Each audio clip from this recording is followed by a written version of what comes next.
They took a record surplus left by President Bill Clinton, and it became a record deficit by the time I took office. A big $1.3 trillion present they left me as I walked in the Oval Office. They set up a free-for-all on Wall Street that led to a crisis that we're still grappling with today. Now I bring up all these things not to relitigate the past.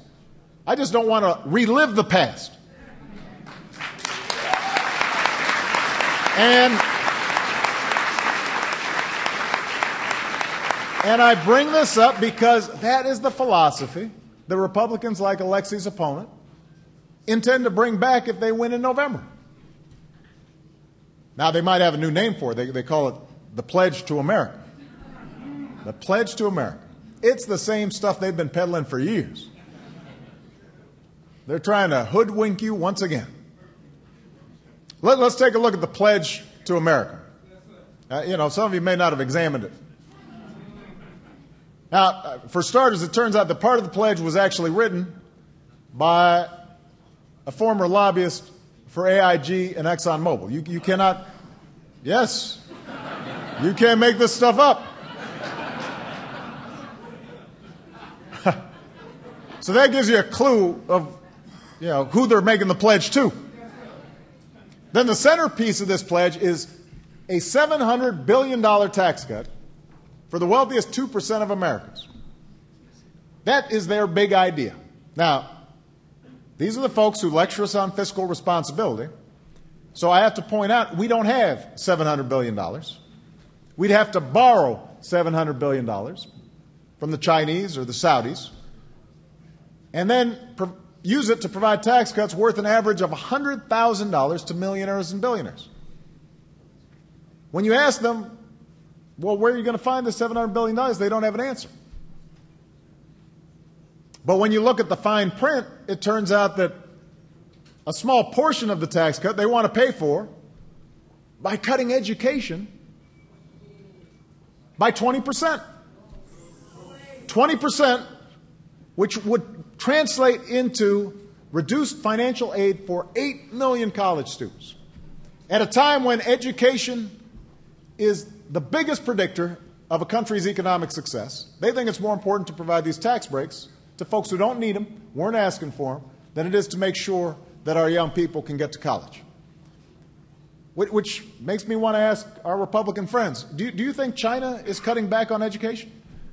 Think South Korea is making it harder for its citizens to get a college education? These countries are not playing for second place. And the United States of America does not play for second place. We play for first. That's what this election's about. That's what this election's about.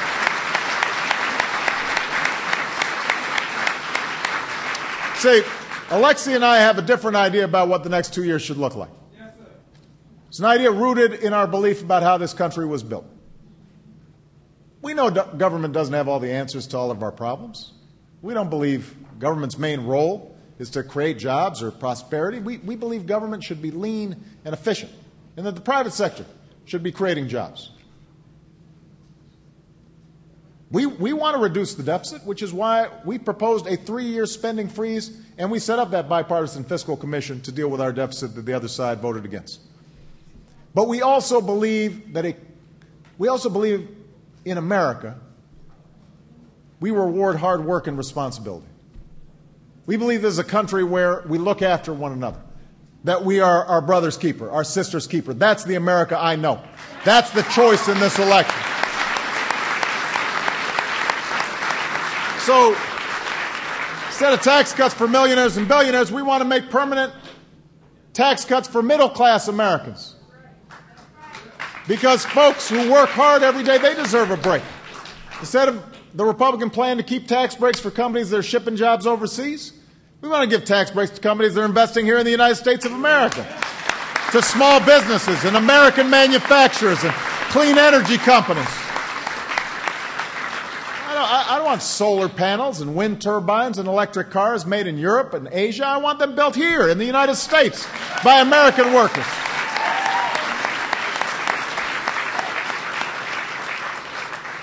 If Republicans take back Congress, they will try their hardest to give back power to the same special interests that me and Dick and Jan and Danny have been fighting for the last 20 months.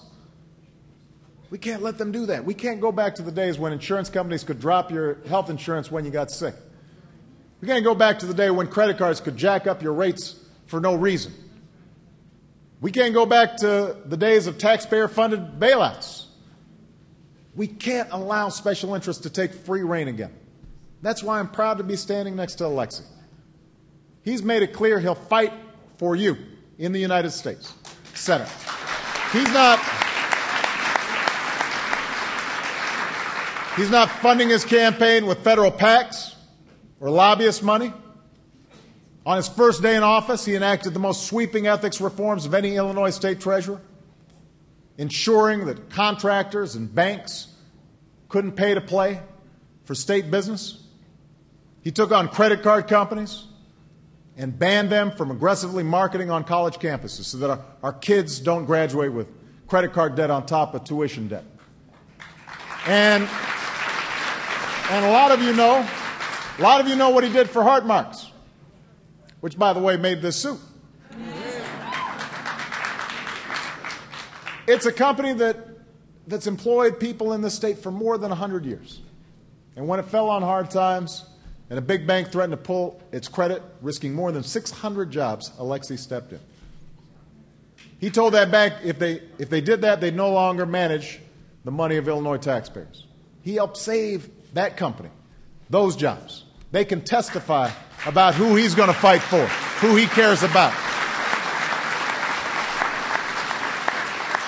That's the kind of person you want in the United States Senate. Somebody who doesn't forget where they came from, why they're in this, who they're fighting for. Somebody who does not stop fighting, period, because there's too much at stake right now to give up the fight. So it comes down to this, Chicago. There are a lot of folks in the other party who are running today who are the same folks who drove this economy into the ditch. And me and the rest of the Democrats here in Washington, we climbed down into that ditch. We put on our boots. It was muddy. It was hot. It was bugs. But we pushed. And we pushed. And we pushed. And every once in a while we'd look up and see the Republicans up there, looking comfortable, fanning themselves, sipping on Slurpees. And we'd say, why don't you come down and help? And they'd say, no, but you're not pushing hard enough. You're not pushing the right way. And we just kept on pushing. And finally we got the car up on level ground. Finally we got it on level ground. Now, it's gone through some trauma. So, the fender's all dented, needs a tune-up. But it's on level ground, and it's pointing in the right direction. And suddenly we feel this tap on our shoulder, and we look back, and it's the Republicans. And we say, what do you want? And they say, we want the keys back. And you tell them, no, you can't have the keys back. You don't know how to drive. You do not know how to drive. We will...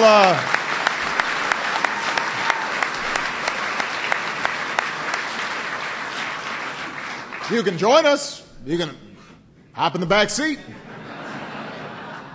But we're not giving you the keys back.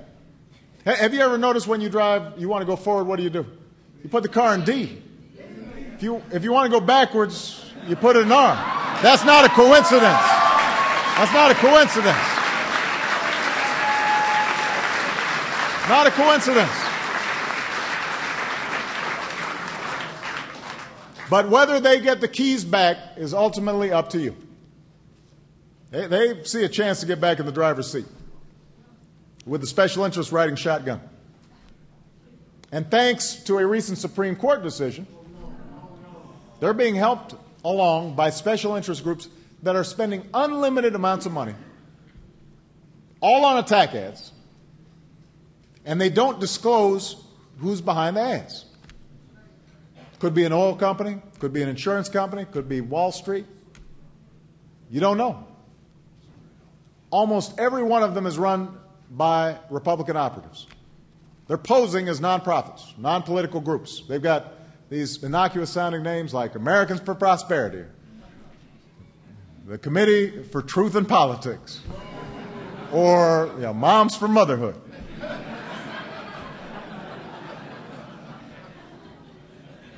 I made that last one up. But you wouldn't know. According to one recent report, conservative groups like these have outspent Democrats 7-1.